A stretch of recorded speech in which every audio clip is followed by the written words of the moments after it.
Stage 3 of the Adelaide Jayco Tour, just down the road from the beautiful Port Wollonga Beach, part of the Fleurieu Peninsula. The jetty pylons are all that remains of the early days of Port Wollonga's grain port. So today we have 5 laps of approximately 10k loop, and it's quite undulating. We're just we're going to want to keep it together and try and keep the jerseys only a 4-second gap, and we're expecting everybody to have a dig. The women's field rolled away on stage 3. The attack started early, but none were going to get away. They were very aggressive, the main field, keeping those attacks in check.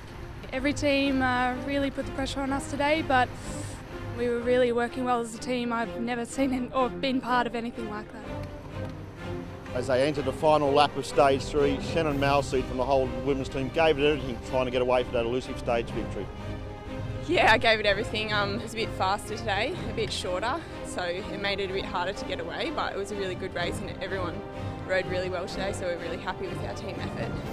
As the women approached the final kilometre, it was going to come down to a bunch sprint. The sprinters started to get to the fore, and Kimberly Wells shot off the wheel of Annette Edmondson to take victory for the high-five Dreed team. Georgia Baker in 3rd place. All the girls out there on the team worked so great today. Everything we talked about in team meeting, they executed, which allowed me to do what I'm good at and have a crack at the sprint at the end. So at the finish of stage 3, Michaela Parsons from Securador Specialised has had a range of emotions over the last 3 days, but she goes into the final day of a National Road Series event with the yellow jersey on her shoulders with a narrow 4-second lead over Rebecca Mackey of Wormold, an exciting stage 4 to finish off the tour. So going into the final stage, we're pretty confident and just focus. 2, 3,